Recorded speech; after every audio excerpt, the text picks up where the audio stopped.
Hello, and welcome to the We Recommend podcast, a movie podcast where every week we recommend a movie for you to watch and then come back here and listen to us discuss. I'm Jesse. And I'm Jason.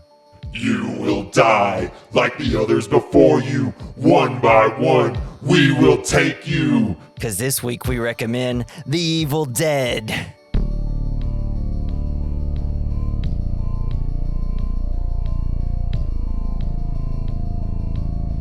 Dang, man. That's scary. Was that good? Was it good?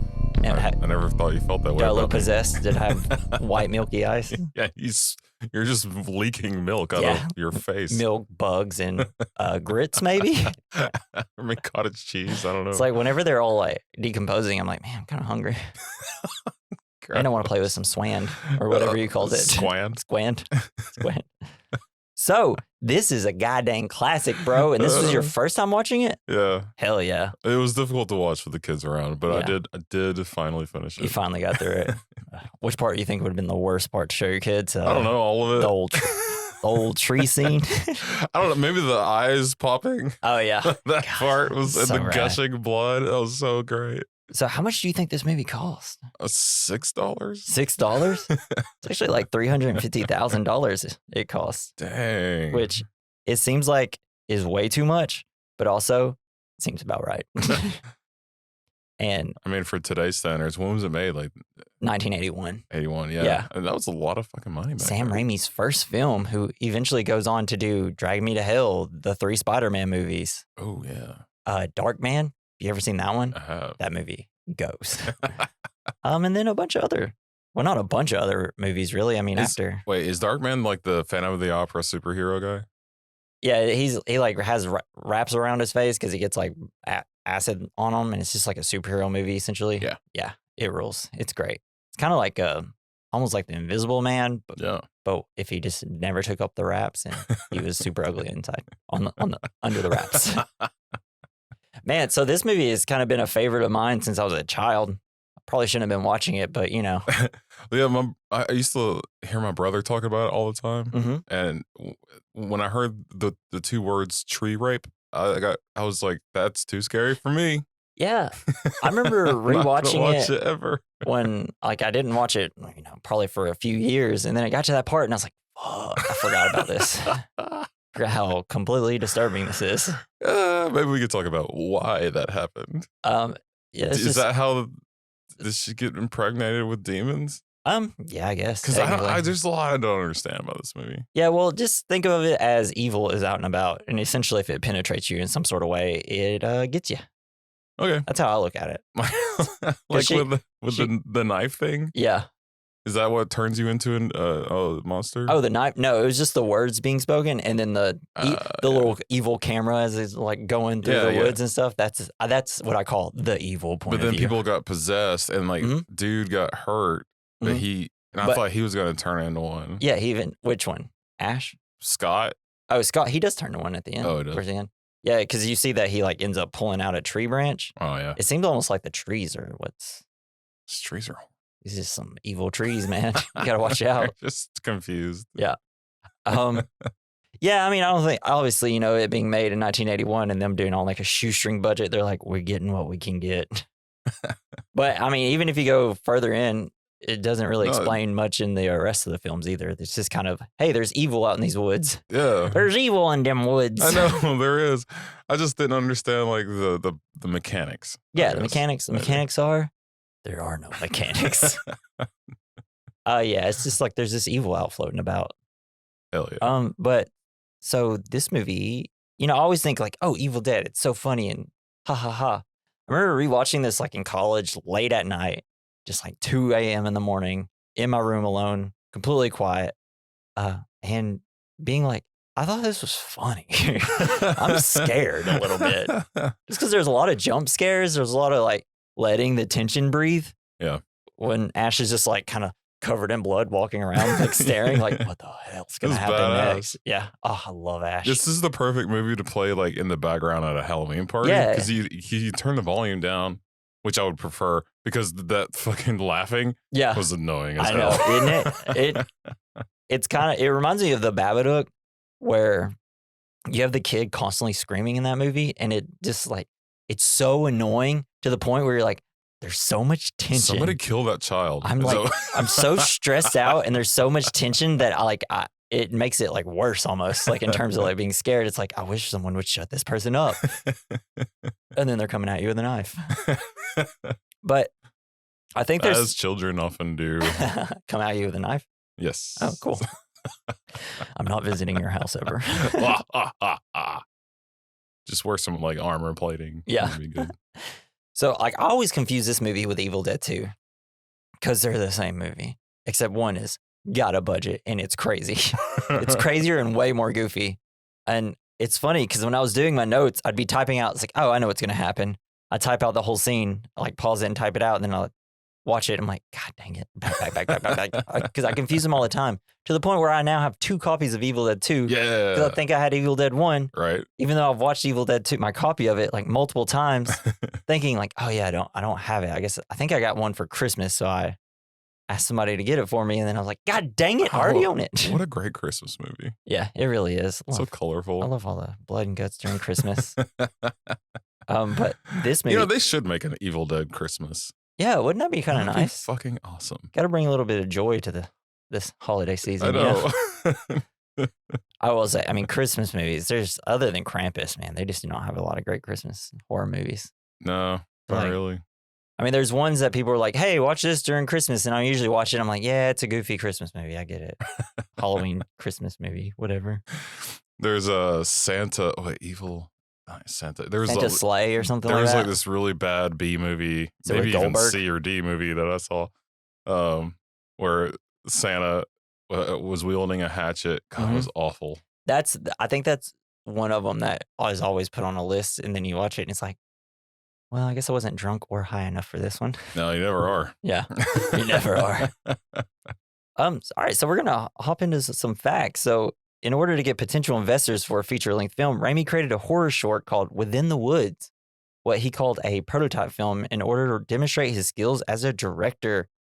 He, of course, directed, and Bruce Campbell is one of his friends, and the girl that plays Linda, Ellen Sandwise, I believe she is the one that plays Linda. Nope, that. And everyone was. That's Cheryl. Cheryl's the one that plays. Everyone was on so much cocaine. They were like, "Yeah, man, that's a great idea." I don't know if they actually did cocaine, but in '81. Well, no, I don't know. No, like I don't know if these group of people are the ones that were doing cocaine. I know they smoked weed. No, they all did. That was something that they put in. They're like, yeah, we smoked weed all the time. I feel like if you were in Hollywood ever, it's like cocaine. I'm sure they definitely went to a college party and did it. But yeah, so those two played the protagonists, and they just made a super small film for $1,600. And they were able to get it to play it in front of the Rocky Horror Picture Show at a local. Fuck yeah, man! It was done at a local theater. They're able to put it in front of it, which caught the attention of cinema goers along with a potential investor. He's like, hey, you guys, I got a horror film. Yeah, that's what that movie's about. Is that what? Because I've only Rocky? seen parts of it. No, I've never seen any of it at all. It seems fun. Natalie keeps saying we need to watch it. So that's true. We're gonna have to watch it. I feel like I need to. We never. It's just one of those movies I never think about watching. Yeah, because it's real weird. Even though I was in theater, and theater kids love that movie. Yeah, is it? Yeah, that is a major theater kid movie. Kid movie for sure. And I was a theater kid for like a year in high school, but I was like also in football, and everyone hated. Everyone was like, "You are a dork." Yeah. Luckily, my school, no one really cared. I think as football, our teams got worse and worse over the years. They're like, our team was just do it. Horrible. Just do whatever you want. It doesn't matter. Nobody's going to go to college. No one's going to become anything from Franklin County. So Raimi and Campbell asked everyone they could to think to invest in their film. So after seeking legal advice from a man named Phil Gillis, who disliked Within the Woods, Raimi decided to ask everyone he knew for donations to get enough money to produce The Evil Dead. Campbell has even stated in his autobiography that he had to beg some of his family members for the money, and he was giving the title of executive producer because some of his family's property he used as collateral to finish the film. So yeah, Bruce Campbell's like, hey, Mom, Dad, I'm going to use our house as collateral if that's okay. Yeah. Turns out because this movie made over $2 million on a $350 budget, it made it back plenty. I know you said $350 and you meant $350,000. Yes. But I would I wouldn't have known the difference. Yeah. Honestly. I know. It's I mean, I guess it's just to the point you have to buy all the stuff. You have to rent out this cabin for 2 months and then. Well, I mean, but like that. I'm thinking more of the practical effects was probably all of it. Yeah. Yeah. I mean, yeah, you probably use most of it. And you're giving birth to a hero of horror. Yeah, Ash. Of America. And it's funny, the person who did our the intro music, Joey Prosser, I always kind of thought of him as just me and Ben Prosser, his brother. He used him always in his movies, and I always wanted to use. If I ever thought of a movie, I always thought of him. I was like, Ash? No, Joey Prosser, the guy who did our music, and so he was kind of like our Ash. Yeah, he was our Bruce Campbell. Hell yeah! And they kind of looked a little similar, a little bit, especially younger. He's got that chiseled chin. Yeah, as Bruce Never Campbell, seen the guy. As Bruce Campbell got older, they did not look so much as alike. No. Yeah. But he's still fucking hilarious. Yeah. He's so goddamn he's so good. He's like if Beavis became an actor. Yeah. Or but he's also like kind of cool at the same time. He's great. Unlike Beavis, he's cool. No, yeah, he's so charismatic. Yeah. And he's damn, he's like, so funny. when you see him, you're like, hey, that's a regular guy over there. He's just getting himself in shenanigans every time. He's like, this is my boomstick. I'm like, okay, nice to see you, Bruce. See you later. And I just love how Sam Raimi is just like, I want to torture him forever in my movies. I will always torture him. And he's going to love it. Even in Doctor Strange, Multiverse of Madness, he just has him punching himself in the face over and over in that movie. I haven't seen that one You still haven't seen it? No, I didn't know. Was he in the first Doctor Strange? No. Okay. It's just in the second one because Sam Raimi is the one that directed it. Oh, I didn't know that either. So the actual cabin they filmed in had a troubling past or whatever. So originally the shooting of the film was going to take place in Raimi's hometown of Royal Oak, Michigan, but eventually they ended up filming in Morristown, Tennessee. Woo woo. Whoa. You can totally tell. Once you know it's Tennessee and you see them driving through, it's like, yeah, that's fucking mountains of Tennessee right there. You can tell. Shit. All and right. as it was the only state that expressed enthusiasm for the project. Bullshit. What? Other states did not like the script. Michigan, the state of Michigan said, well, you ain't filming this here. And Tennessee was like, yeah, man, we're all over this. I guess we were cooler in the 80s. Fucking, I guess. God I think we just wanted the notoriety probably of Tennessee. Yeah. I mean, which makes sense now as they try to get more things filmed in Tennessee and stuff. Yeah, they like money. Yeah. So the crew quickly found a remote cabin located several miles away from any other buildings. The cabin had a very creepy past as the man who built the cabin died a week after completing it.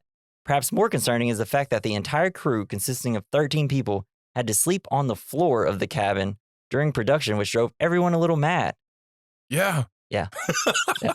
And some cots. To make it better, they sustained a ton of injuries while filming this movie. Fucking A. So the inexperienced crew faced a lot of issues during their production. On their first day, they got hopelessly lost in the woods. They're just sacrificing interns. Yeah. And several crew members got injured during filming because of the remoteness of the shoot. There were issues obtaining medical assistance because they're so far away. The crew weren't the only ones to suffer. Actress Betsy Baker had her eyelashes ripped off when her face mask was removed. That was Lindsay. God damn, are they ripping off face masks? Yeah. Well, yeah, because it's like the prosthetics is on them, so they have to rip it off real quick. Because it's easier, because they wanted also to probably reuse the prosthetics, and if you pull it, it probably rips it harder. So maybe if you pull it faster, that's what I was thinking. I guess. And so things like the end shot of the movie that I was telling you I wanted to tell you something about. As it's going through the cabinet and coming right at Bruce Campbell. Yeah. So they're on a motorcycle. That whole shot was on a motorcycle going through the cabin. And to get the shot properly, they rammed right into Bruce Campbell. What the fuck? He cracked some ribs. God damn. I mean, I guess. And then after this movie, they probably invented the whole rail system for cameras. Oh, no. They had all that. They just couldn't afford it. Oh, yeah. This was all DIY filmmaking. Wow. I mean, incredible. Yeah. And so all of them got colds. A lot of them got really sick because it was so in, I guess, 1981 or 1980 maybe is when they filmed it. I'm not sure. Sure. So it was unusually super cold for late fall and early winter in Tennessee then. Cold weather doesn't cause illness. Well, they had no heat. So they had no what the fuck in this cabin. They had a fireplace. The cabin had no plumbing or electricity, and so they couldn't keep the fire going constantly. I'm assuming when they fall asleep. Yeah, that's what you have interns for. I guess they killed them all. Towards the end of the film, they started burning the furniture inside the cabin. Hell yeah! Because it's like they were just. They're so busy. I guess they're just like, all right, we'll just use this to keep warm for now. And as they only had outside stuff to shoot at this point. And a few other injuries where, so there's just a lot, like, especially Bruce Campbell got the brunt of a lot of it. A lot of the, when things are coming at him, he actually end up getting hit and stuff. And some of his blood, some of the blood in some of the scenes are actually real from him. And God. Cheryl, the girl, that after she gets attacked by the tree, when she's running in the woods, it was actually dark. She couldn't see. And she's just running into everything, just pretty much half naked. And I guess by the end of that scene, she was just covered in scratches and scrapes and bleeding and stuff. Jeez, gotta have back team. That's called low budget filmmaking, Hell Jason. Yeah, man. That's what you have realism. To do. I remember I was making a short where I was just going to essentially just be getting beat up. It was for my editing class. I just had to do editing. Getting your ass kicked. And it was actually Joey Prosser that was doing the beating up. I was going to say that. I don't want to say it. And I had him throw me into the side of a car and take hits, throw me over the car, falling on the ground and stuff. And this footage will all be available on our website as soon as that. I don't know where it's at. I think it was on a hard drive that eventually crapped out on me. Oh, it's too bad. It got too hot, I think, or it got too cold. I don't know. We're just gonna have to do it again. So I need to refilm it. Talk to Ben to see if he actually has Ben, will you kick my ass, please? Yeah.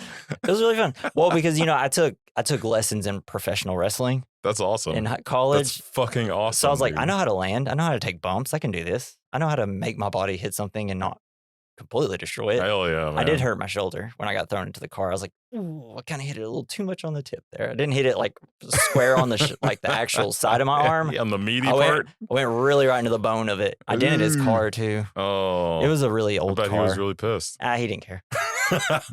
Joey's a really cool guy. He kicks your ass even harder for denting his Twitter. car. Yeah. No, he is fine because it was like a we're all broke college kids. It was a beater. We all had crappy cars back then. Dude, my first car was an 81 Chevette. Oh, yeah? I don't even know what that is. It's a tiny little thing. I had a Crown Vic, 1991 Crown Vic. Yeah, that's fucking it's still my favorite car. Hell yeah, man. It's like a grandma car, but it had so much space. Yeah, dude. There's so much room for activities. There's just a bench seat. Yeah. Yeah, man. I love those. My grandparents had those. Yeah. So comfortable. Yes. Drove great. It's also super fast. Oh, wow. I was not responsible enough for that car. No, then I had a Blazer. And then I had my Prius. My cars got worse over time. As I got more money, my cars got smaller and worse. Yeah. No, actually, I love my Prius. So, they had to get really inventive with special effects. So the artist Tom Sullivan was brought on to help Raimi and the crew make many of the foam, latex, and fake blood effects. Sullivan's trick included adding coffee as an extra ingredient to the traditional fake blood formula of corn syrup and food coloring to make it look more impactful on the big screen. Oh, yeah. Yeah, and they used, marshmallows for the deteriorating face and stuff like that. Obviously, you saw the bugs and things. And I forgot what they used. Is either I think it was grits or eggs or something for when the foam kind of comes out. Yeah, what? And so they wouldn't get X rating for the movie. That's why there's the possessed people spew out milk. Milk? Yeah, yes. It's milk. It looks exactly like milk. Why are they so milky? Yeah. And so I got nipples, Greg. Yeah. Can you milk me? Apparently Raimi enjoyed torturing his cast and crew. Yeah, hell yeah. That's why you wanted to be a director, isn't it? Yeah, I just want to make people miserable. So it's art, baby. Bruce Campbell, apparently the story is that he hurt his leg. So before filming, Sam Raimi would start poking and prodding his leg with sticks and stuff to make it more painful. So when he's running and getting attacked, he'd look even in more and more pain. And there's a quote saying he enjoyed when an actor bleeds. Oh man, that sucks. Yeah. Sam, come on, man. It's great. And so speaking of drug use, whenever they're sitting around listening to the tape, you know, like the beginning of the tape. They're all the thing they found in the basement. Yeah. Yeah. So they all got super high before that. Hell yeah, so they could be more in character because they're all high during that point. But apparently it was all nonsense because they're so high, and they eventually just end up having to reshoot the whole thing anyway. That's awesome. Yeah. Because they're just laughing too much and things like that. That's fucking great. Yeah. Let's see. So we'll go into the camera techniques. So they couldn't afford cameras, right? Or like they couldn't afford. No, they could afford They had cameras. the boxes with little holes in them, and you shine light on it. And no, they had just did to it millions of times. So they didn't have what do you call it? Oh my god. The Steadicam. They couldn't get Steadicams and like rails and things like that. So for a lot of their shots where it's the evil point of view, you know, where it's like woo, yeah, it's so fun. They just drilled a camera onto a 2x4, and Bruce Campbell and Sam Raimi would just be running through the woods filming, and it's great. And I actually recreated it for one of my films, short films, and it works really well. And it's awesome. So fun. And then they also had one, I think, what was it called? A Ramo cam? No, Vasocam. That's essentially where they just put it on a camera on, you know, is this like a board with legs? And they kind of put a hobby horse. No. Kinda, just like the horse you use to build horse or whatever. Yeah. Yeah. And they kind of just put like grease and stuff on it so they could slide the camera and stuff easier. Hilarious. And then a Ramo cam, which I think is what when they put it on this set of this film sounds super sticky and dangerous. Yeah, I wish I was there. No, it sounds so much fun. I wish I was there in Tennessee in 1980s when it was 20 degrees and they had no power. And another thing is that they didn't take showers because it was so cold that they're like, there is no heat. We don't know how to heat water. So for like 2 months, they're like, fuck it, we're not showering. Oh, God. Yeah. Oh, man, it's the stinkiest set on the planet. Yep. It's great. Man, there's so many more. And we can only do this in Tennessee. Yeah. So I'll just do another one. So this will explain how Sam Raimi and the Coen brothers all became friends and ended up living together. What? So that's fucking crazy. Yeah. So when they got done with the film, Sam Raimi went to Detroit to do the editing process, and he met with Edna Paul, who helped him with his editing, and Paul's assistant was Joel Coen of the Coen brothers, who helped out Paul. Paul edited the majority of the film, although Coen edited the shed sequence. That's why it's very stylistic, that shed scene where it's like cutting to all him tying her up, cutting to the chainsaw and stuff like that. That was a cool ass scene. Yeah. And that was Joel Coen who helped edit it. And then they eventually became friends, and then the Coen brothers and some of their other friends and Frances McDormand. Frances. Yeah, because she was dating the Coen brothers at the time. One of them. Not sure which one. Both of them. Not both of them. She was. She might have. I don't know. It was back in the day. Hell yeah, man. Free love, baby. And man, there's so many more facts. I think I'll just do 2 more, or maybe 3. So bring it on. To get the sounds of flesh and stuff, they stabbed dead chickens. They're already dead. They went to like farms and got like dead chickens, and to do like the mutilated flesh rippings and sounds, they just were stabbing chickens and stuff like that. Man. PETA's coming after them. No, they're dead already. And so whenever they got the film done, they got it premiered at like just a random Michigan. I guess it was kind of a famous theater back in the day. And so they got it shown and people loved it. And then they showed it at the Cannes Film Festival, and where Stephen King saw it. And he called it the most ferociously original film of the year, and which helped them promote it even more, and it became such a success. He did a lot of cocaine. Yeah. Oh yeah. They probably supplied. That guy is Captain Cocaine. Captain Cocaine. That's even though he doesn't do cocaine anymore, he still takes drug tests, and is still, because of the amount that he did during Maximum Overdrive, he still can't pass a drug test. Hell yeah. So, and this movie became banned in Germany, and it became a video nasty in the UK. Video nasty? Yeah, that's where movies that are banned in UK, they are called video nasties. Hell yeah. And usually, like, some of them are, rough ones, like Cannibal Holocaust and Siberia. Yeah, me neither. I just don't. That one has a lot of, right? It seems like it kills actual animals in it. And it's like, no, thank you. It's not ethical. Don't need to even. That's fucked up. Like, if you can. But then a movie like this gets on it and it's like, wow, this is fun. Yeah, I mean, like, if you need to be able to do things ethically, and you can still do those things. You don't have to be a fucking psychopath. Yeah, exactly. All right, so last two, Raimi's infamous Oldsmobile Delta 88 made an appearance in the film as well. It's the car they drive. Yeah. It's in every single one of his movies. Sweet. Every single one, you'll see it. No shit. It's what Uncle Ben drives in the first Spider-Man. What? Yeah. And it even shows up in Doctor Strange. That's cool. And that's it, except... who owns it now? Him. Still Sam? owns it. Yeah, he still owns it. Oh, shit. Yeah, he just constantly keeps it running, I guess. Hell yeah, dude. When you're a famous director, you kind of got the money now. I drive it all the time. And Maybe. so the cabin got destroyed. And it's always been this long thing that the movie's so evil. Lightning struck the cabin and burned down. But really, they buried some memorabilia from the film, just like kind of like a time capsule for them. Oh, cool. And then at the end, Sam Raimi decided that he's going to burn the whole damn cabin down. And that's what he did. Yeah, he burned the cabin down. Fuck yeah, man. The only thing that Balls to still the wall. today, the thing that stands is the fireplace, apparently. Does he still own the property? I don't know. I was actually thinking I live in Tennessee and I don't know where Morristown is, but I was like, maybe I should see if it's like a Probably place you East can go. Tennessee. I'd go there to see a fireplace, be like, cool. Try to dig up that time capsule. I just want to see that dumbass bridge. Most dangerous bridge in the history of bridges. They just go down it.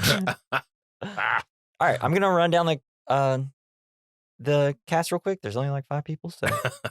And we're not going to do all the fake people, which were people that were stand-ins and stuff after all the cast left because they were done shooting. They had to do reshoots, which they actually called shimps. Like, yeah, which is something from Three Stooges, apparently. Yeah, I don't know. I don't know anything about Three Stooges. I used to watch it as a kid, but that's it. So you have Bruce Campbell, who plays Ashley Ash J. Williams. Fuck yeah. Ellen Sandweiss? What is it? Wise? No. Sandweiss? Samwise Gamgee? Plays Cheryl. Richard DeMancourt? I don't know. Plays Scott. Betsy Baker. My mom, apparently. Just kidding. Plays Linda. Oh, she's and Teresa Tilley plays Shelley. God, they rule. They all do such a good job in this. Our brother.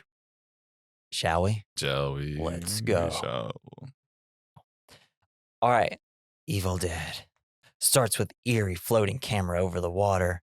And how they filmed that was one guy was in a boat and the other person was pushing him while they had the camera. Then we see a group of people driving and singing. They are driving fast on a road fit for one car, except every time it cuts, it seems like a completely different road and it gets bigger and smaller as you go. Suddenly, a truck is barreling down on them. They almost hit it, but swerve out of the way just at the last second. That was a close call. And those trucks, they're fucking like everything back then was made solid ass fucking steel. Yeah. Like 81 Chevys and yeah, like all Fords trucks back then. You would have been toast. Up until like the 90s, pretty much. It's pretty much like now if you saw a truck like that and then you were in a car made today, you die, they live. Yes. Yeah. I remember one of my teachers just being like, yeah, I have a really old truck and people are scared of me in it, apparently. I was like, dude, who's actually thinking about that? My buddy, when I had the 81 Chevette, my buddy had an 81 Ford. And you had the high beams were a button on the floor next to the gas pedal that you pressed. That's smart. Yeah, you press it with your left foot. It's like click, and the lights off. It was weird. I've never seen anything like that. That's asking for an accident. Oop! Accidentally hit the gas again. So we learned that they're going to a cabin. It's a rundown, super cheap cabin. Nobody has seen or been to this place at all. And then I love it because this is kind of I love the dialogue in this movie. It's so kind of cheesy and bad, but also very funny and good. And I love it. It's like, well, it might not be that bad. Yeah. Might actually be kind of nice. Yeah. It's like, it's so funny. I don't know. I love it. I almost started the podcast with that. Oh, quote, fuck yeah. But, so they head over a bridge that is falling apart. Your tire gets stuck as one of the boards breaks and he gets out and he's like, whoa. So good. We get a great shot of them pulling into the cabin where it's just like slowly going. The camera's above it and back and you just get a view of the tiny ass little cabin with a shed. How do they So do good. that shot? They have like a giraffe with a camera in its mouth. They probably had a truck and we're just standing on it, I'd assume. Yes. They were very creative with a lot of the Yeah. camera angles and stuff. See, I could be a director. Yeah. I just need a zoo at Hey, my disposal. a lot of times what you do is you just kind of got to make it up on your own when you're doing, like, have no money. I really want to attach a camera to my cat to see Yeah. where he goes. I used to follow like an Instagram page that just had a camera on it. It had an outside cat and you just see it interacting with cats, Yeah, getting on man. roofs, climbing trees. All they do is fight and run. Yeah, it's great. So Scott goes, he's going to go in there to the cabin. We just see like this swinging The swing. bench swing or whatever, just hitting the cabinet over and over. And it's a very small rundown cabin. Scott goes in to open it. And as soon as he gets the keys out, the swing stops. Boom, boom, boom. Evil is ready. Or did the wind just stop blowing? I think it's the devil. Yeah, it is the devil. He goes Hate in. swings. Yeah. Okay. Goddamn. So he goes in and it's got dust flying all around, a creepy mirror, dead deer head, clock. And Oh. everything's hanging from the ceiling. Yeah. Tucker Dale versus Evil. Yes. Mm-hmm. So whenever he opens the door and there's all that like dust, there's just a guy smoking cigarettes next to the camera. Of course there was. So funny. Yeah. That's in one of my shorts. That's how we got dust and You're just smoking. yeah. How- There's somebody just smoking and blowing it in the room. Yeah. So and then we see the others are getting their car out and they're like throwing a bag at Ash. Hey, throwing another one. Hey, throwing another one. Oof. Very funny. Scott finds a room with hanging bones, chains, and saws, just like Tucker Dale This versus is Evil. normal. This is Yeah. totally normal. So, must have been an archaeologist. Yeah. That But night, there's like potatoes. Yeah, I hanging know. from- Like what? yeah, just whatever they had, man. Just Look whatever at they all had. these potatoes. What are Yeah. we gonna do with That's them? what they're doing. Let's just hang it. So that night they are all just chilling. Cheryl is drawing the clock when suddenly it stops and then the wind picks up and then like she has a window open. Then you just hear, "Join us, join us." And then her hand becomes possessed. Boom, boom, boom. She starts roughly drawing what appears to be a book with a face on it. That's weird. I wonder what that could even be. Yeah, like this is how I draw usually. Yeah. Yeah. Just get possessed by a devil. Yeah, just You go to your wife like, "Good, honey. This is good scribbles. We'll put this one right next to our daughter on the fridge." And then whenever she finished drawings, everything goes back to normal. It just looks like a paper bag. Yeah. Head. And then a chain cellar door starts rattling. I would leave. What she does apparently is nothing. It just hangs out with her friends continuously. So we all see they're sitting down to eat. Ash gives like a drunken speech kind of, and then all of a sudden the cellar door flies open. Yeah. Hell yeah. Time to stay. Time for everyone to start dying. Let's investigate. I do love because they go and stare at it, and then I can't remember which one it is, either Cheryl or Linda, I think. It's probably just an animal. Yeah. Yeah, I know. An animal. That's probably the stupidest thing I ever heard. And then I love it And then because the other person, the other person says it. Maybe it's just an animal. Yeah, you're probably right. You're probably right. Fuck you, Scott. Yes. Obviously doesn't like Cheryl or Linda, whoever it was. God, I was just like, what is his deal? It's so funny. I remember first watching it, I thought Scott was going to be the main character. 'Cause when I first was Yeah, there younger really and watching isn't. it, because he kind of takes lead a lot and seems like the main one in charge. He's the driver. Usually they're the main ones. And Yeah, stuff. or the bad guy. Yeah. Which for a second here, it's like, okay, dude, I hope you don't survive. Yes. Yeah. So Scott decides to go in and check it out. He's gone for a while. Then Ash goes and checks it out. It's very creepy. I'm so scared. So many bones. Why is there so many bones down here? Bones and taters. Yeah. Hey, who hung up my taters again? Damn it, Cheryl. I told you to not hang them up. They're for eating, not ornaments. Those are my hanging taters. So, and we see some pipes underneath. They're all just gushing with water off of them and dripping. It's insane. So they do have running Yeah. water. Yeah. Sorry. Not actually, but Sorry. I'm assuming they just threw water on them. They're Yeah. just dripping like crazy. And then he hears a noise behind the door. He goes to check it out and opens it. When he goes in, he just gets scared by Scott. Boom, boom, boom. Scott. Fuck you, Scott. Scott shows him a gun, and they find a book with a face on it. A ceremonial Facebook. knife. Yeah, it's Facebook. A ceremonial knife that apparently looks like Ash's girlfriend, an ex-girlfriend of his, and then some recordings, and they decide they're just gonna take it upstairs. Hell yeah, man. You got the record player. That's the only entertainment they have there. And this is what I thought was comforting. It's like they're all just kind of like chilling and like talking to each other. There's no phones, you know. This is like a great camping experience. How bad is it that I was like, when they were there hanging out, I was like, God, this is fucking boring. What are they going to do? Yeah, it really would be. There's really, because it's not like a woods that looked like it had a lake anywhere near it. I mean, there was a bridge, but that seemed pretty deep. I'm like, where are you going to go? More like a bridge over like a cavern. I guess they talk about trails, so there's probably a lot of trails you could take. I'm sure there's Tennessee, there's a waterfall somewhere. Oh, there's always in the middle of nowhere. Yeah. Yeah. So they're all hanging around the fireplace, listening to a recording. I believe I have made a significant find in the Kandarian ruins, a volume of ancient Sumerian burial practices. And so he found this in Samaria and brought it to Tennessee? Mm-hmm. Okay. There's this guy in his little cabin. All right, like to the good old Tennessee Southern archaeology going on. Yeah. A volume of ancient Sumerian burial practices and funerary incantations. It's entitled,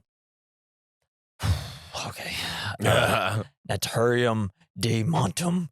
That was wrong. Roughly translated, Book of the Dead. The book is bound in human flesh and inked in human blood. Boom, boom, boom. Cool. It deals with demons and demon resurrections and those forces which roam the forest, dark bowers of man's domain.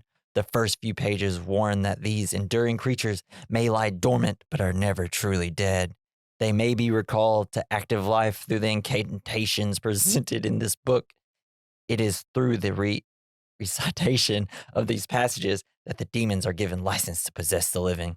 I suck at talking. No, that's cool as fuck, man. Like, a lot of words I don't often say. No, it's badass. Like, I love the whole premise, but like, I kind of wish they would have gone into this dude. The guy who made the recording. Right? It would have been cool as fuck. Yeah. He just sounds like a regular old guy just reading some recordings. Just a hobbyist. Like, he doesn't do it as like ominous as me. He just like seems like a guy that's just reading. Yeah. How crazy would it be if you went to a cabin and found a book like this? Like, if I got enough money and started renting cabins, every single one would have a basement with this book in it. Yes. With like a creepy book to scare people. It's just in the drawer. Yeah. It's like, oh man, this is the only creepy thing here.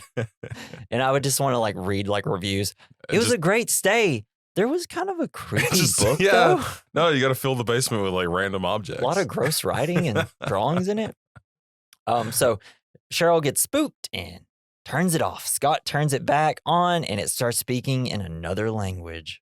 Yeah, all the girls are like, just stop For the love of God. They're like, nah, let's finish it. Yeah, but so while it's reading, like while it's the recording's going, we see outside leaves starting to rise with red lights under it.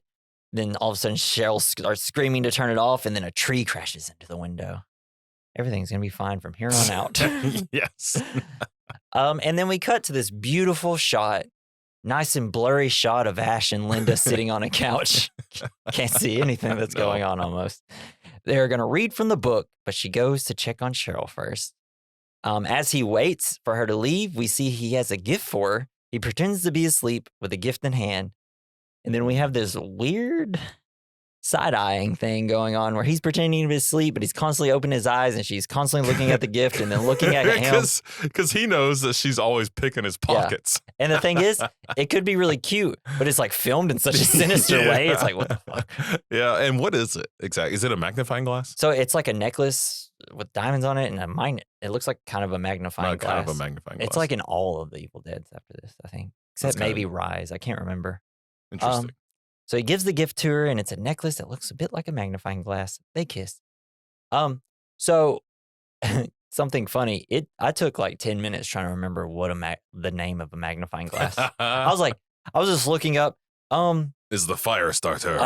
Glass that helps you read big. It's things detectives used in old movies.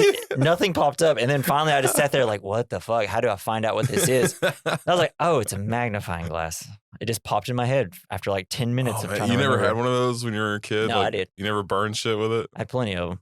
Well, I had one that I can remember. But I did try to burn stuff. I set my dad's yard on fire. Really? Yeah. I don't think I ever got anything as too impatient as a child. I would burn the shit. I was a little bit of a sociopath. I'd just be like, I'll wait till 4th of July. That's where I'll burn the ants. So we cut to outside where evil is lurking through the windows. It stops outside Cheryl's windows and all says, these horny fucking trees. Join us. Poor old girl, man. She's got to be the first to go. God. And what I would call a dumbass decision, she goes outside to see what's there. And instead of just going out, peeking outside, not seeing anything, she continues to go slowly into the woods for some dumb reason. What else are you going to do? But I do love the shots of the moons in this movie. Yeah, that was really fucking cool. Almost kind of like the shadows going on the moon. Yeah. It seemed very like purposeful, like the demons were possessing the moon. It was almost. very cool. And then we get a huge moon in this one. It looks great in this shot. And as she is traveling, she suddenly trees are falling all around her. Then some tree roots and vines wrap around her and rip her clothes off. And then, some other stuff happens. rapes her. Yeah, I guess she gets. Does she get impregnated with evil? I just assume that like the tree got inside her and she's possessed now. Yeah, that seems like once a tree hits you, you kind of get possessed. It immediately made me think of Superstar how she was always making out with the tree. The tree, yeah. Maybe this was that tree. A happier version of tree sex, you know? A happier version. Yeah. God. But you got to watch out for them damn raping Tennessee trees. Yeah, man. They come out of nowhere. But like, so I know this movie is very like kind of goofy, but this is a very terrifying scene. It was scary. Like if you were like put yourself in the mind of this woman, it's like, what the hell are these trees doing? And then it's got to be probably one of the most terrifying ways for it to happen to you. Oh, God. Bad. Not fun. I do remember seeing something where Sam Raimi's like, yeah, kind of regret that scene. I guess it's not something that he's like proud of. The movie wouldn't have been the same without it. Well, so like Cheryl also, like the actress didn't like the scene. Yeah, I bet she hates getting raped. Because yeah, obviously. But in the script, it just said something happens to Cheryl. And so I guess they just kind of came up. No. I think they just kind of came up with it like on the. Yeah, like, what do we got right here that could rape a girl? Well, I think they were just like, what are we going to have to do? And, low budget, they have nothing else really. Cool ass idea. Never seen it anywhere else. Never seen it anywhere else. Anywhere. Don't really care to see it anywhere. But she eventually is able to rip the roots and stuff away, and she eventually gets away. We get after the tree was finished. Yes, after the tree ejaculated. It was done. Yeah. So we get the point of view of evil chasing her. She runs and falls 1,000 times, but understanding that there's probably she can't see. Well, and something about Tennessee, we have thorns everywhere. Yes. Wherever there is weeds and stuff, there's thorns everywhere. So it makes sense that she'd fall and probably wrap her feet around thorns and stuff. Ugh, I hate thorns. That was the most troubling part of it, wasn't it? Well, it's just like, I know the show. God, I hate thorns. She makes it back to the cabin, but it's locked. The evil is getting closer, and right before it gets her, Ash pulls her in. So, yeah. She was pissed. Yeah. She's like, get me the fuck out of here. Because she's like, starts trying to explain what happens. She's like, the trees are evil. No. Yeah. And she wants to leave right now. Nobody believes her. But Ash says he will take her because it's good guy Ash. Yeah, but I love how everyone else, that was a cool shot, how everyone is standing in the door and the light shining behind them with the fog. They got a lot that of was cool as fuck. They have a lot of really good shots where the lights and people are standing in front of them. There's one later that's coming up where it's like an insane shot. We'll get to in a second. As in like right now. They go to leave, but the car won't start until Cheryl says it won't leave us alone. Just, because the evil is just torturing these people, essentially. Especially Cheryl at the beginning, obviously. Because it's like, I want you to say that it won't let you leave so that as soon as he turns car engine on again. We'll actually let it turn on this time, so you look even dumber, Cheryl. But something I do love is that they actually try to leave. It's a horror movie where the people try to leave. It's great. Yeah, it almost did it too. Yeah. So I thought it was weird that everyone else decided to stay though. Yeah, well, they don't believe her. They just think she's crazy. But like too high. That's maybe. their only exit. Well, they're gonna come. The car. Yeah. Well, the idea is Ash takes her and is gonna come back, and I guess she'll stay in a hotel until they come back. Nothing bad will happen. Yeah. So they drive off, and then they get to the bridge, and then you get this great shot. So when they filmed the shot, they made it to where the car was sitting at like this angle to where it looked normal, but they were actually on like a hill. So when Ash gets out, you see it, and as he walks, he starts looking like this. Yeah. You remember that part? Yes. And it's so weird. That was fucking so cool. creative, and I love it. And they didn't have to have any money for that. They just parked their car and then we jack up the back part of it. So no, that it was just the way that it was on an angle of a hill and how the other side of the hill went down, I guess. That's cool. Really cool. Yeah. Loved it. But when they get to the bridge, Ash and Cheryl sees that the bridge is completely destroyed, leaving them with no exit. It's not gonna let us leave. Yeah. So great. And then you have another great shot where the car, like the lights are just lighting around them and they're like fighting and struggling. Yes. It's like, hell yeah. That's just some bad Tennessee infrastructure, though. I don't know if that's evil. necessarily evil. I mean, how many people are going to this cabin, though, Nobody. Yeah, exactly. So then we cut to everybody sitting around the recording. Ash is listening to more sound of the recording. And it's essentially he's saying, I know now that my wife has become a host to a Kandarian demon. I fear that the only way to stop those possessed by the spirits of the book is through the act of bodily dismemberment. Hell yeah. I fucking love that. I love that that is the way you have to kill them. Yeah. It's so fucking cool. And there's also another movie that this could be, which is kind of more of a psychological thriller where he thinks someone's possessed and he's like, the only way to stop it is to kill my wife and dismember her. Yeah. It's like a whole different type of story if like none of this possession was real. But like Dead Space, I think maybe took a cue from this because have you ever played that game? Mm-hmm. Yeah, you have to chop off their you gotta chop off their dismember them to kill with them. your laser guns. Or Fuck whatever. yeah, dude! I need to finish that. And it's free on PS Plus right now. Really? Yeah. Holy hell, we got to get this over with. So I can download it. I want a spooky game to play. Hell yeah, dude. So Linda is guessing cards and Shelly pretends she's getting them right. She's like holding up the card. No way, you got it right. No way, you got this one right too. She's like, I always thought I had this ability. And then Cheryl starts actually guessing the cards. Her voice goes crazy, and then suddenly she is straight up possessed and floating in the air. Why have you disturbed our sleep, awakened us from ancient slumber? You will die like the others before you, one by one. God damn, maybe y'all should have made it so we easy. will take you. Oh, that's so hard Careful, to do. man. Demons, they're not great voice actors. You didn't like the voice? No, I did. No, I was just making a stupid joke. Oh, wait, hold on. I will add in laugh track here. Ha ha ha. It's crickets. I'm going to add crickets. I'm not. It's too much work. I won't have time. We'll have to get some actual crickets. Yeah. I'll just have Snake just like whining. I'll have him whining. That's a bad joke, Dad. This is something my kids make every time I tell them a joke. Yeah. So I make when Gabe tells me a joke at work. Yeah. So Cheryl falls to the ground and they all check on her and but like we see that she secretly grabs a pencil and stabs Linda in the ankle. Wood stabbing into someone's ankle. I bet that means she's possessed. And throws Ash across the room as well as Scott. Scott knocks her into the cellar and locks her in. Let's talk about the makeup. Crazy ass makeup. Yeah. It looks so fake, but also kind of creepy.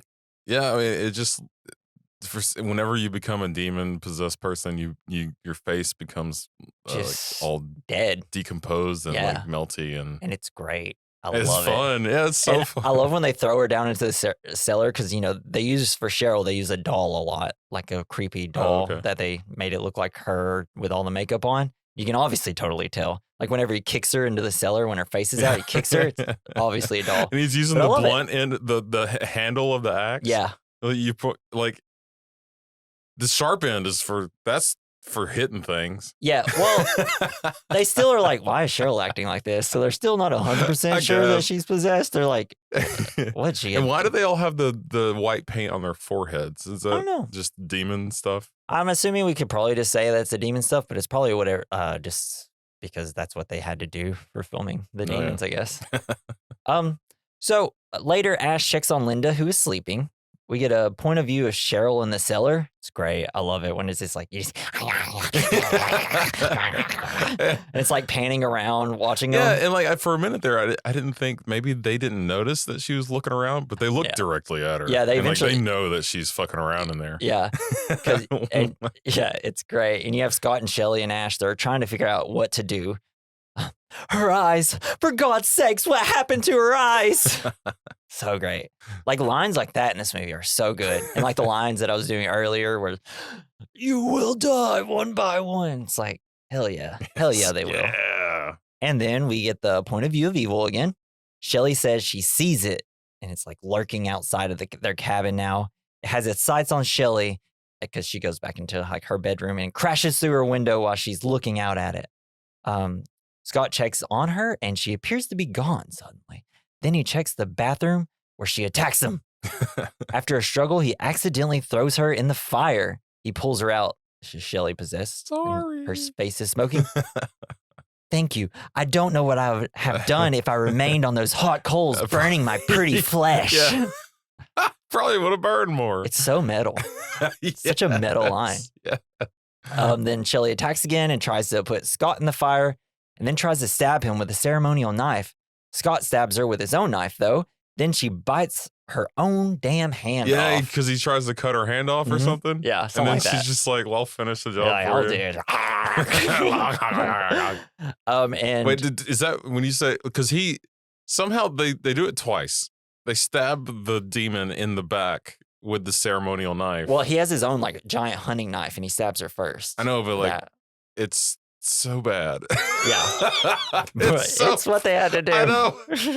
Like, okay. Yeah. Whatever. It's great.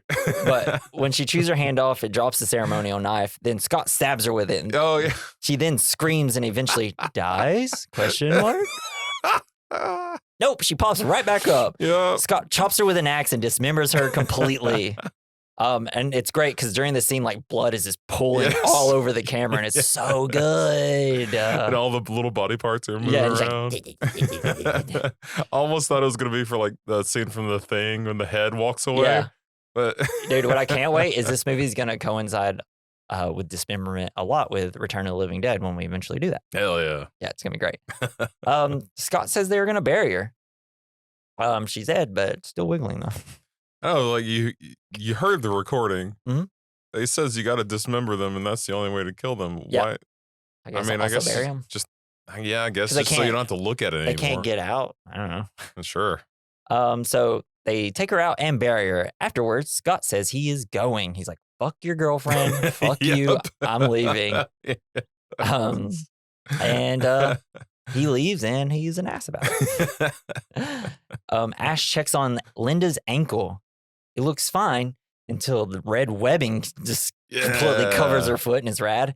And now Linda is possessed. Yes. One thing, while we're talking about it before I forget, so they all had trouble with their eyes on the film set because they weren't able to get like good contacts for them. So essentially they got these like white contacts that were thick glass, essentially. Glass or plastic. What? It took them like 10 to 15 minutes to put it in their eyes. Oh, God. That and sounds horrible. they could only film for 15 minutes because it would completely dry out their eyes. So they had to take it. That's why there's so many veins and stuff in their probably, eyeballs. Maybe. And the whites of their eyes. Maybe. I don't know. I bet it was. But yeah, they probably just like drew on the red lines if they had to. Since it was this giant plastic. Well, I just felt like it looked like normal eyes, but like whenever their eyes were always so fucked up. Like they looked like they were just needed some what's the drops? Yeah. Eye drops, Visine. Yeah. Now that you brought up Visine, there's also something else. So they couldn't afford Visine, apparently. Whoa. They're gonna need so much of it that I guess they're just like, let's just buy some onions. So anytime anybody's crying, they're chopping onions and then they make them go do the scene. That's great. Yeah. So now that Linda's possessed, he walks outside and Scott grabs him he's all bloodied. Linda sits cross-legged and laughing in the doorway. So, yeah. So I love it. These demons are little shits. They're little rascals. Yeah, it's like, God dang it, you little stinkers. Scott says it won't let them leave. Now fucking Scott believes it. I'm cussing a lot. I gotta chill out. Well, it's not Cheryl. Yeah. He hated Cheryl so much. Yeah. Scott says he doesn't want to die, and then Cheryl mocks him from the cellar. Yeah. Scott that says, was so funny. Yeah. Like, it's just like a schoolyard bully kind of shit. It's so Thing great. is, the demon in the cellar in the second one is so much funnier. It's really? So great. Yeah. Oh, It's really a little stinker in that cellar. I'll let you borrow. I have 2 copies, apparently. Hell yeah. Scott says that there is a way through a trail, but the trees are alive. Hell yeah. Wait. He knew that? Now he does. Before, though? No, he didn't. Because, like, he hasn't been on the trail. Well, he went to escape, and he went through the trail, and the trees attacked him. And that's why he's coming back bloodied. Yeah. He's like, I got raped a bunch. Yeah. Like, don't go down that. Dude, don't go down these that trees trail. are crazy. Dude, did you know these trees will JO you? I'm going to go back in a few minutes. I really liked it, and then a tree branch popped it right in my butt. So as Linda... I'm so confused. As Linda and Cheryl start laughing, Scott spews blood out of his mouth. Ash, going mad, starts punching Linda, straight up slapping the shit out of her. So fucking funny. He punches her so hard. I guess that's something Bruce Campbell is like, I wish I didn't have to hit a woman so much. I was like, but you didn't actually hit her. She's possessed by a demon, dude. Or did she? Because, like, low budget, you know? No, that's so easy to do, to fake hit. That's why I was like, out of all the things in here, like, well, he also had a problem with, like, the tree rapes. They essentially, everybody in this film was like, yeah, we kind of wish we didn't do that after years later. Even the tree was like, I didn't like that like, at all. All the trees, like, just burn us down, dude. Like, what did you make us do? Like, we're alive, okay? So he then grabs a gun to shoot her, but can't do it. Because before he pulls the trigger, her demon face disappears and then looks normal, asking for Ash to help her, which is something I love in possession movies, because this is like such a classic thing. No now, false sense of security. After this movie, like all of them do it. I think because it's always like, why are you doing this to me? Why would you do the this? Puppy dog eyes. But in this case, it seems like the possession actually leaves her, and then she's like, what's going on? Like it. But then he hears it coming from the basement too. He's like, oh, fuck. Hell yeah. Because Ash falls for this, and suddenly Cheryl starts saying she feels better now as well. He goes to check on her. As he peeks in, her hand breaks through the floor and grabs him. Yes. What we learned here is Cheryl's his sister. Join us. Also, this is... I didn't catch that. This is... Yeah, she just says like something like that. I can't I'm your sister. I'm your sister. Okay, Joe Dirt. So this part where like the hands come out of the cellar, it actually punches him in the face. You can totally see it. And he like has like a cut on his face, and there's real blood. That's sweet. Was she wearing brass knuckles? I don't know. Like the fuck? Well, I'm assuming it's just it just probably hurt. Well, I'm sure it breaks the wood and probably scratched him or something. Sam's like, hey, Bruce, go put your face next to that hole. And then you get the line, you bastards, why are you torturing me like this? Because they're just torturing him. And then Linda is possessed again. We have the camera on her. We're gonna get So, like, how did they're possessing all these you. people, and, like, the people have no control over whether or not they get possessed. Why didn't they just possess Bruce? Or Ash, excuse me. I just don't think it got to him yet. He's just too He's fending him off. He's just too awesome. Yeah. And also, it's a movie. You gotta have a hero. You do.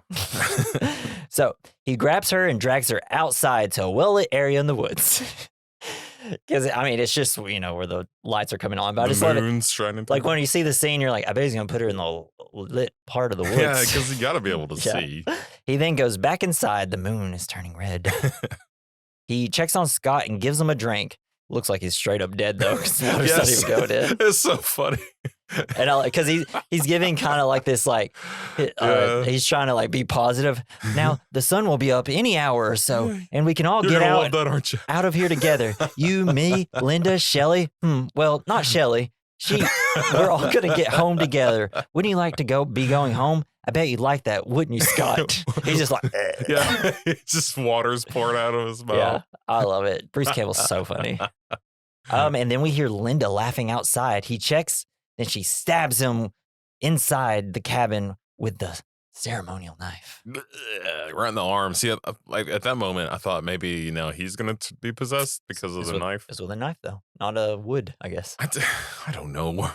Everybody, I'm so confused. The evil. So I guess how does this disease spread? I think if it goes inside you somehow, and it never went inside him, it was always something else. And like if the tree is being possessed by the demon and it stabs him, I don't know. And I guess it just can't. Maybe it's like that knife is a special knife and it can't like possess the knife. It was cool how like the blood was coming out of the mouth of the knife. Mm-hmm. That was neat. Sick, dude.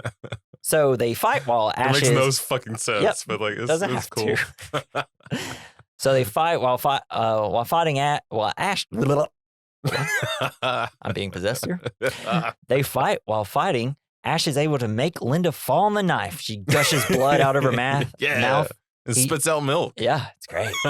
He drags her out to the shed. And I love whenever he's dragging her, she kind of looks normal. Yeah. When she's dragging. I'm sure that's probably just a filmmaking thing, but I like to think that the demon was like, it's all good. Demon's making her making him feel bad. Yeah. And then you got luring him into a false sense of security. Cheryl just acting crazy still in their cellar. Yeah. Like, what are you doing up there? Just like laughing and stuff. Let me out. Then he chains Linda up and is going to cut her up with a chainsaw. Cool ass fucking chaining scene. Yeah. With like the hook, the connections, like yeah. Then you get the chainsaw. It looks beautiful. It's like a perfectly brand new chainsaw in this old rundown place. Cool thing is that's a real chainsaw with the real chain on it. Why didn't they take the chain off? Because they're low budget and you could tell. So they could have just blown cigarette smoke around it. if you go back to the scene and watch it, her heart is pounding. Oh yeah. Yeah, because it's the actual actress. Yeah. You can see because it does the close up of the because it gets the necklace. Right there. Yeah, and you can just see her heart just going insane. Oh my god. That poor woman. I know. It's just like crazy. It's the 80s, baby. Just some kids in the woods. They're all like in their 20s. Like they're all young kids. They're young and dumb. Gosh. And full of tree gum. Spooky. So he stops because he sees the necklace he gave her. He then cries over her. So instead of cutting her up, he takes her back outside just to bury her instead. You got Cheryl going ape shit in the cellar. Like, trying to get out. He's like, shut up. While digging, we hear the noise of evil. And then all of a suddenly, Linda opens her possessed eyes. And then she closes them. Yeah. And she looks and closes them. Just like earlier. No peeking. That's the point. It's like why they did the whole like eye thing because they just did it again later. Yeah, I guess so. And then Ash fully digs a grave. He puts her in the grave and then he buries her. And, this is what would piss me off so much. It's like, you made me dig this dumbass grave, and then you're just going to come out and kill me. Because these demons are torturing. As soon as he is done, she rises from the grave and scratches the shit out of his leg. I know, it was so funny because she keeps scratching just the leg like a cat. And then... But luckily, he finds a giant wooden beam out in the woods. Which are probably like 200 fucking pounds. Yeah. Just starts whacking the crap out of her. And she's like, I'm tickled. It's so ticklish. And then eventually he's like, this beam's not working. And grabs a shovel and whacks her and knocks her head off. That was sweet. Yeah. And I love it because the body gets on his body and just the gush of blood. Yeah, so I was cracking up. Yeah, it's man. so funny, man. So good. Love it. And I feel like his face, like he's not Ash versus the Evil Dead yet. Like this is his first movie, and like he's just becoming this. Like he's just becoming so used to just being covered in gore, and he's like, at this beautiful. point, this is my everyday. And plus, at this point, because after he has his like whole monologue with Scott, he's insane at this point. Yeah, he's gone into insanity. He's beyond giving a shit. There's nothing else he can do. Like he's just mad in the head now. It's beautiful. So knocks her head off. He runs back inside, but. His sister escaped. Oh, no. God dang it. Oh, sis. A door slowly opens and he goes to look in with a shotgun. Then he's attacked by her, but is able to shoot her, but it's not It has no effect. He tries to close the outside door, but he has to crush her hand to close it. And he secures all the doors, even though there's windows everywhere. I was really hoping he would crush it so hard her fingers would get chopped off and like start crawling around or something. Like an X. Well, whenever he like destroys what's her name's hand. He then remembers he's out of bullets and all the shotgun shells are in the cellar. Bug. So he goes down, falls down because he just essentially slips and falls. I meant to look up. Like, was that an accident or was that probably? Oh, and another interesting fact: the cabin had no cellar, so this is all filmed in Michigan. Oh, wow. In like one of the special effects guys' basement. That's cool. Creepy. His mom's upstairs. Like, y'all want some sandwiches? This is my Michigan accent. I'm so glad you have friends. Yeah. He walks down there. There's blood everywhere. Oh my God. What are y'all doing? This is fun. Choose on my ketchup. Making the Michigan mother sound like a southern lady. Sound like that. I don't know. Well, what people should know in this podcast is we do not get accents correct. But everything's about to get super rad here because he notices that the pipes are now dripping with blood, and it bursts all over him, of course, because he has to have blood all over him every second of the movie. Yeah, dude. Then the entire cabin begins to bleed. Yeah, it's rad. The outlets are bleeding. Yes. The light above him starts filling with blood. Yeah.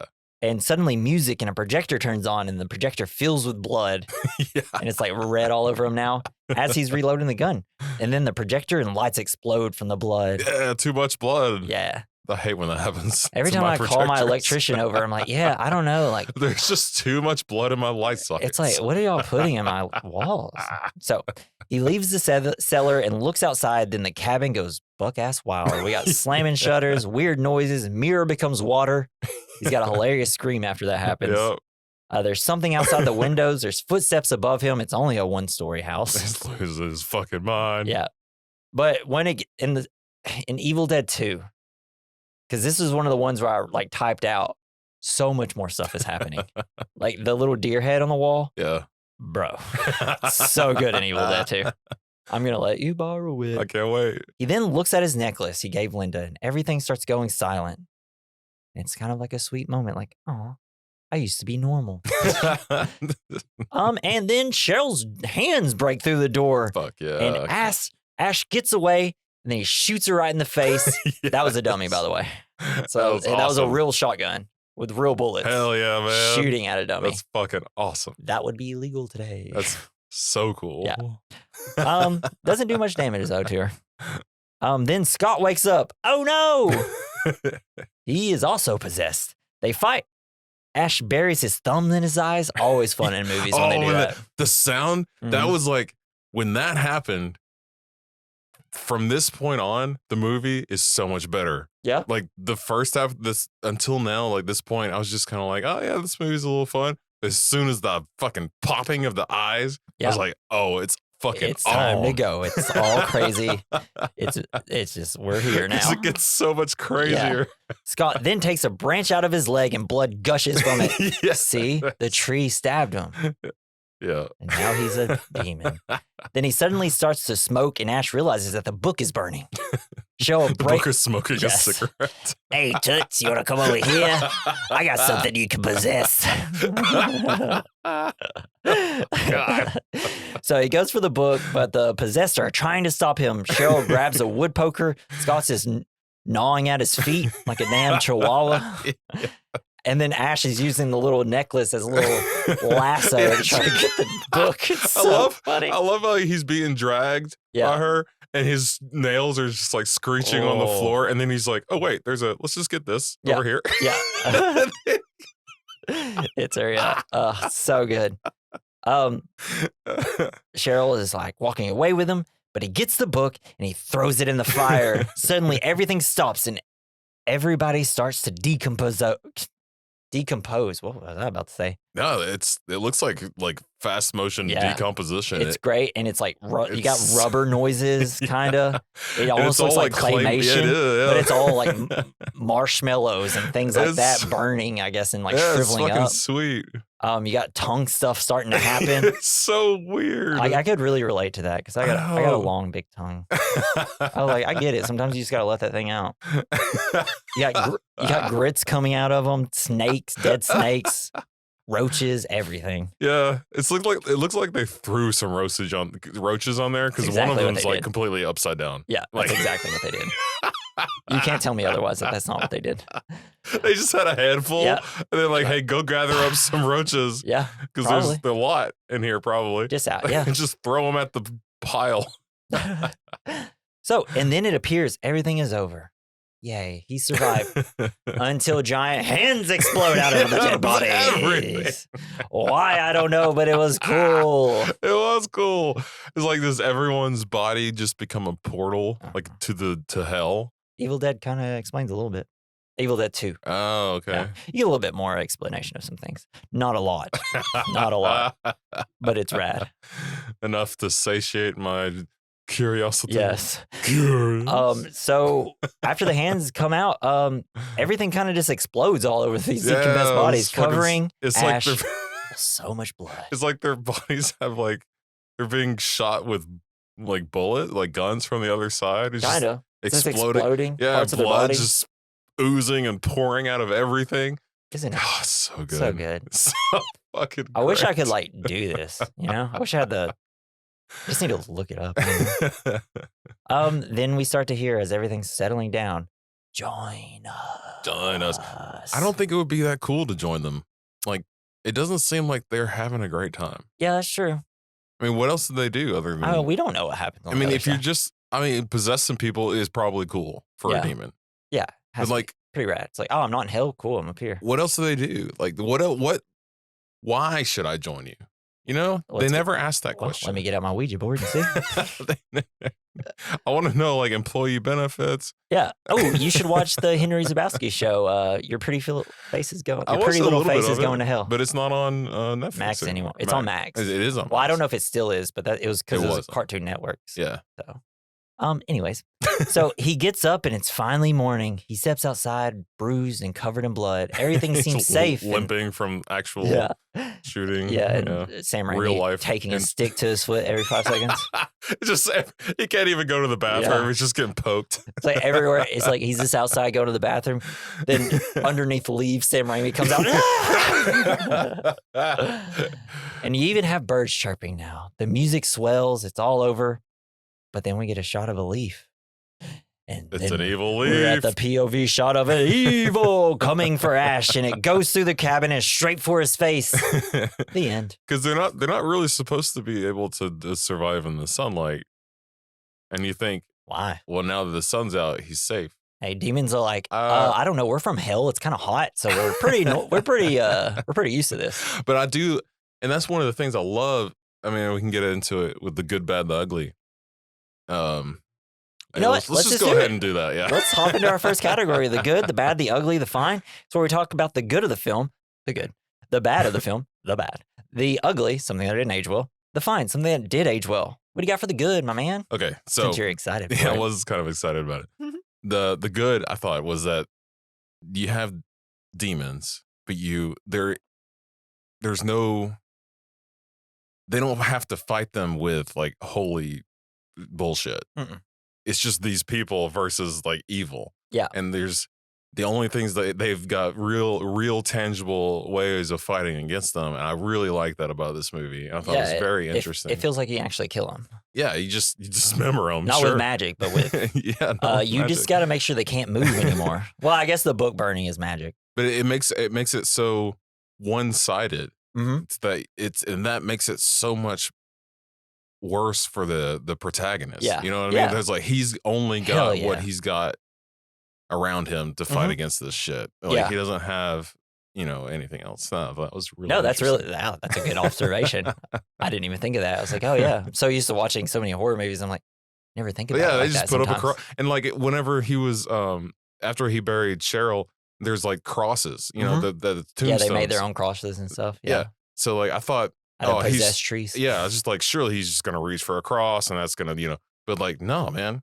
He just got the shovel and cut her fucking head off. Yeah. And I'm like, yes, that's sometimes you can brute strength your way through things. That's what I love about it. Yeah.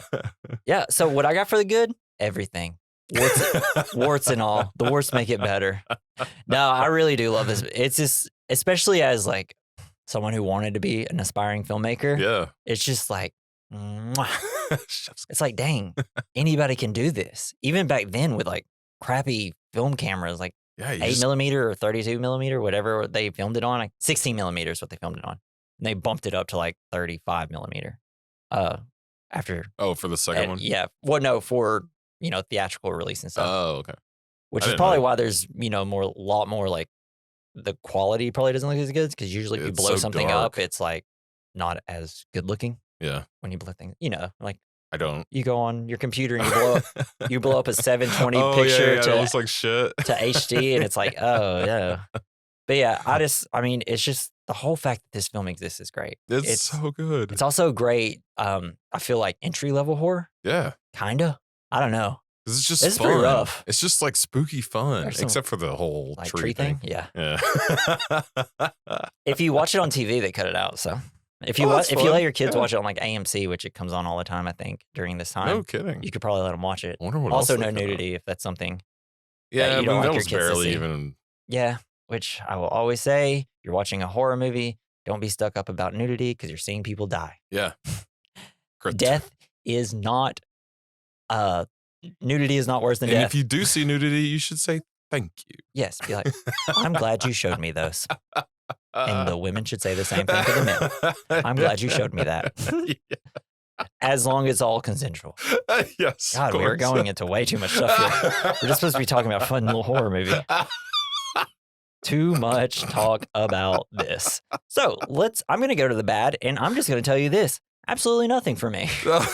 Except for, the tree. Yeah. But that's what I have. That's my ugly. Obviously. You got anything for bad?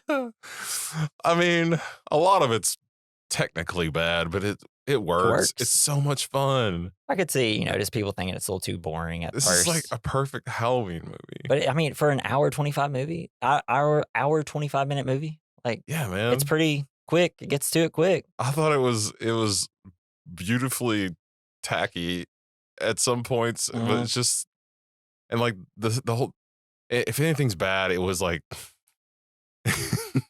some of the special effects were just super weird. They're old. They're old and low budget. They're old and low budget, but that's not even the problem. Like the whole thing with the green marshmallow, like the Lucky Charm falling out of that dude's head and just like rolling around. Like, what was that? I don't know. Cool. I liked it. Like, I don't know what it is, but that's fucking legit. Leprechaun was over there for a second. So, already did my ugly. What's your ugly? I don't really think, because I think it's so just the tree. That's the tree, yeah, the tree was it. But like, I feel like they're so genuine. It was so genuinely intentional. Yeah, everything was, and so like, and it seemed really like the only unintentional thing, or that they kind of made up on the spot, was the tree thing. Yeah, and that's the only thing that's just kind of like that was troubling a little bit. Why did we do? And that scared me away from seeing this movie for so many years. Yeah. But I mean, in terms of like, hey, you want to make a horror movie that's actually terrifying? That's a pretty terrifying. That's a fucking awesome thing that I don't think it's ever been done anywhere else. Yep. No. Everybody's too afraid to go to the whole tree sex rape thing. Damn, we got to get Can't off touch it. that We got to stop talking about this tree so stuff. Politically correct now. We're gonna cut some of it out. We're talking about it too much. Okay. I'm just kidding. So, tree essay. Yeah. So we're gonna go to the fine. We're gonna cut out the rest of the show. Yeah, we're done. All right, we're gonna go to the fine. Something that aged well. I mean, obviously this franchise. I mean, it's a banger after banger. The hero, the Ash versus evil, and the whole idea of like, yeah, there's nothing else. I mean, I don't know if they really go into like religious stuff in the other movies that can really fight against these things. Not really. I just love that it's brute force. It's all about the book. The book is the scripture the of these movies. Necronomicon? Yeah. Is that what it's really called? That's what they call it in the next one. In the next one. It's after this one. It's all Necronomicon. Yeah. Yeah. And yeah, because this one's great. Evil Dead 2's a masterpiece in every way, form, and shape. The third one is this wacky medieval horror comedy. I can't wait. And it's so fun. They have so many skeletons. It's great. The remake, The Evil Dead, is probably the best horror remake in the history of remakes. Hell yeah. I'm being completely serious. They remade this movie. Yeah. Wow. You've never seen the remake? No. Dude, it has one of the greatest shots in film history. Oh. Just raining blood. Awesome. Chainsaw going into something. Yeah. It's raining blood. The thing that got chainsaw. Oh. The only thing is, whenever I remember that scene from The Evil Dead, and if you've seen it, you know it, it cuts a little too short. I need you need more blood. I need 5 minutes of just seeing that scene. It's so good. And all the actors are so great. I'm trying to think. The guy that did Alien Romulus was the guy that did the Evil Dead remake. So, and he also did Don't Breathe. Did you ever watch that movie, Don't Breathe, where they're robbing this blind veteron? That was same director. Horrifying. Yeah. Or the turkey baster? I love using turkey basters now. It's my favorite thing to base something. Oh, God. All right. So for my find, I put something that aged well is Bruce Campbell, Sam Raimi, low budget, creative filmmaking. Hell yeah, dude. All things that are always fun and good. Because it's always a very big gamble for me to even think about watching like a B movie. Yeah. But like, I feel like this was kind of a B movie, wasn't it? You think so? Yeah. Yeah. Bruce Campbell's considered a B movie actor. So man, he's only been in Sam Raimi movies and other random B movie stuff. But like I haven't really taken any chances on B movies throughout my life, and I feel like now I need to. Because you just got to look up lists. Don't go into it blind sometimes. Right. And I think that was my problem before. Because a lot of them are very exploitative, and there'll be probably worse scenes than the tree scene. Oh, yeah. Damn. That's like the problem. Like movies like Spit on Your Grave, Last House on the Left, especially the older ones of those. It almost just seems like, what'd you make this for? Just for your own like perversion almost. Yeah. And those are movies I've never seen, but you never seen Last House on the Left? I saw the remake with Aaron Paul, but yeah, I'm just not too big in rape movies. Yeah, I don't like them. That's like the worst thing to ever see. Yeah, like as far as I can see guts splayed out all day, but like that is really hard to watch. Well, it's because like in this movie, none of it's gonna actually probably happen to people, right? But then like you see something, and especially if they try to do it as raw and like uncinematic as possible, it's just like, I don't know, man. Damn. It's like, dude, this could be happening to somebody. Yeah. Let's get off this. Okay. Jesus Christ. Holy cow. Bruce Campbell, he's great. If you've never seen Bubba Hotep, go watch it. It's hilarious. It's about like mummies and stuff. It's cool. I haven't. I will. It's like it also has Elvis in it. It's wild. It's like someone who is Elvis is actually alive, and he's in an old folks home, and he befriends a guy in a wheelchair, and they're fighting evil. Fuck yeah, man. It's so good and funny. I owned it on DVD, and I probably still have it. Anyways, we're going to go to our next category, double feature. I chose the movie Planet Terror. It's a grindhousey-esque film. It's got so many people: Rose McGowan, Quentin Tarantino, Mary Shelton, Freddie Rodriguez, Bruce Willis, Josh Brolin. Let's see. Naveen, I can't remember his name, but it's a guy from Lost. It's great.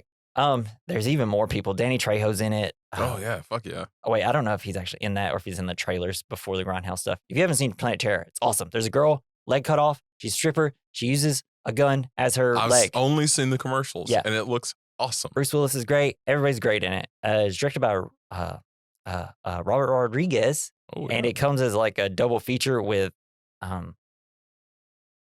what's the Quentin Tarantino movie with the car? Death Proof. Death Proof. Yes. Yeah. Planet Terror is better than Death Proof, but that's fine. I still enjoy Death Proof. All right, what's your double feature? Well, it was Drag Me to Hell, and then I realized that it's the same. I mean, yeah, sure, check it out. Yeah, it's the same director. It's like a spiritual sequel, essentially. It's like, hey, what if we did this in a town? But it's just like a little bit better shot. It's still gory, still so fun. Justin Long's in it. He's so good. Yeah, man. Eat this, you bitch. Yeah. Or like Southern Alabama accent. Oh, the goat is so fun in it. And it's got a great ending. Hell yeah. Makes you feel bad. I love it. Oh God. And Justin Long is one of the best horror actors we have. And watch the new VHS Beyond, because Justin Long has a great segment in it. Oh, nice. And Katie Siegel and Matt are Flanagan, the guy who does Haunting on Hill House and stuff like that. Oh, they have a yeah. segment in it, and it's amazing. Cool. So make sure you watch it. It's on Shudder if you have it. That's our episode today. It's very ranty and we went all over the place. Sorry if anybody's offended about anything because we discussed stuff a little too much, I feel like. But make sure you join us next week where there'll be less tree talk because we're going to be covering just a little. We're going to be covering I believe it was, oh crap. Hold on. Invitation. The 2015 film Invitation. And it's essentially, it's when a man accepts an invitation to a dinner party hosted by his ex-wife. Why would you ever do that? The unsettling past reopens old wounds and creates new tensions. And there's more going on than what seems. Just the idea of a regular dinner party. Yep. Going to frightens the shit out of dinner me. Party of your exes with a new girl. Because then you gotta am I using the right fork? Like what the fuck? Do you start from the outside in or the inside out, or do you have to use the special like lobster fork? Like what the fuck is happening here? You know what I do if I go to a dinner party, which I've never been to one? I'll just act normal, try and stay quiet, and then leave. Because that's what I do when I mostly go to places. But eating is pageantry at dinner parties. Well, not in my life. Well, I eat within like 3 seconds of the food being on my plate. Yeah, and that's my problem too. Yeah. You have to like stop and chew. I wonder why. Is it because we have 15 minutes to eat our entire meal during lunch every day? And like in the Army, you had to scarf that shit down. You had like 20 seconds to eat your whole dinner. And like, I mean, that doesn't mean that I did that, but I've done that my whole life, even before I got in the Army. Well, so it's normal. Yeah, that's true. Well, it's because we always want to go do stuff. So yeah, we gotta hurry. We got things time to do. Eating bullshit. I can't eat. I gotta play a video game or watch something. Yeah. So join us next week for the invitation. And we'd love to hear from you. If you got any scary stories, go into the description. You can click the link above, or you can, go to our email at the bottom of the description and just send us something. Which, dramatic pause, we actually have an email. Whoa. Yes. Is it from my mom again? Yes. It is? It is. It's the one from your mom. Yes, Mom, I love you. To prove that we are going to read the emails out loud. Hell yeah. We'll just call her Becky. That's good.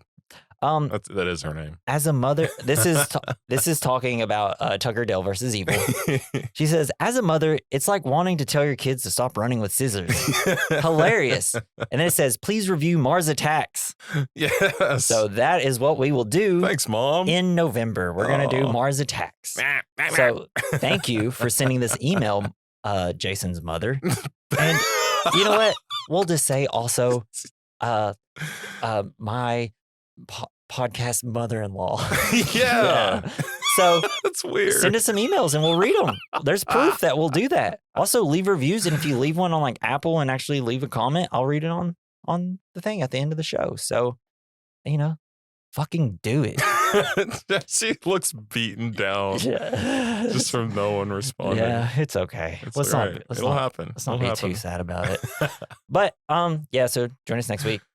You can follow us on social medias. Go to our linktree /we recommend podcasts, and you can follow us easily on social medias that way, or find whatever has our directory of where we're at and streaming, so you can listen to us wherever.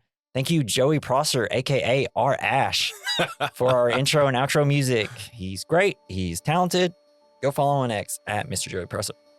And that's it. This has been the We Recommend podcast. I'm Jesse. I'm Jason. Go vote. Join us. Yes. Join us. Yes.